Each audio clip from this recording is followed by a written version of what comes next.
When we talk about fertilizers, the first thing that people think of is chemical fertilizers. That chemical fertilizers being used randomly pollutes the soil, it is detrimental to health.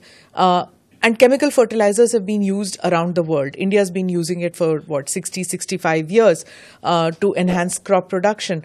Now, what measures are being taken, and I'm sure IFFCO is leading in this, on how we move from chemical fertilizers to fertilizers which do not harm the soil health? Well, you're absolutely right. When there was a necessity that India needed chemical fertilizers, we became the biggest producer of chemical fertilizers even today. But when we realize that India is now misusing fertilizer, because then it has become political issues too. Oh, you cannot raise price of urea, you cannot raise price of this. But raising price is a different thing. How do you make a soil balance? When we realize the soils are getting depleted, most of you may not know that urea is the most dangerous fertilizer. Urea mines everything from the soil. It mines the micronutrients. It mines the power of the soil. It's a very, very dangerous, and it creates maximum amount of NOx, which is 270 times more dangerous than carbon dioxide. Okay.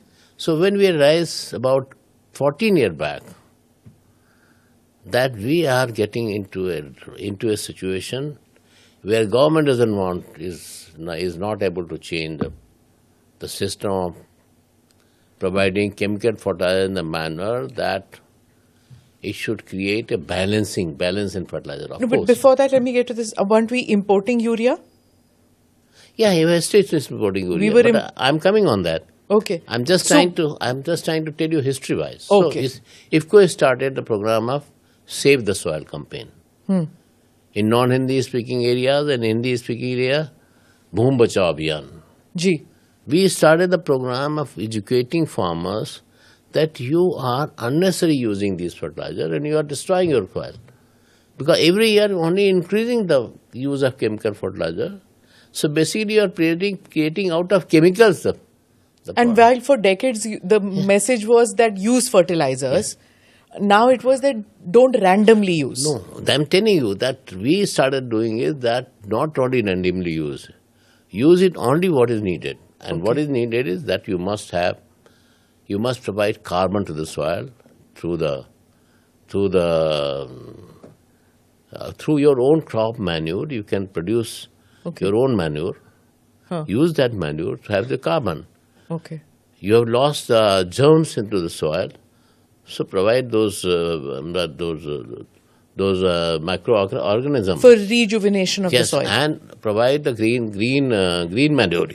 All that thing we started telling the farmer, but then it is simpler to use fertilizer. You just spread it, so people get used to it. Then we started looking at government. We started pleading to the government that you should have some kind of control on change the system of subsidy. That means instead of giving a subsidy, unlimited subsidy, fix the subsidy and let the price be fluctuated. Subsidy for chemical fertilizer. Okay. So instead of saying just avoid it, I said, okay, first step we started saying that first step is at least you fix that this was the subsidy I will give and rest can be floating price. So you de-incentivize the use of chemical fertilizer. Yes. So government definitely did it for urea, so for P&K, but did not do for urea. Kyun? Because that time the thinking of the government was that urea is a poor man's fertilizer, and they started comparing it with the kerosene. But anyway, that's the past. Wait, what time period are we talking about? I'm talking of something like UPS time. Okay. Say it before 2000. That's not too... But 2010 exactly. But scientific information आपको पहले पता था, कब पता लगा कि urea जो है, जो indiscriminate use है, it's harming? देखिए around 2000 तब पता लग गया था. ये क्लियर होने लगा था कि you are increasing you see, at one time 1 kilogram of urea, your fertilizer was producing 17 kilogram of protein. Huh. Then it came down to about 8, about 2000. Today we are less than 5. Okay. Today this is a ratio of fertilizer vis-a-vis what you get in the food grade. Do subscribe to the ANI Clips channel to get shorter versions of this podcast. Click here to watch the full episode.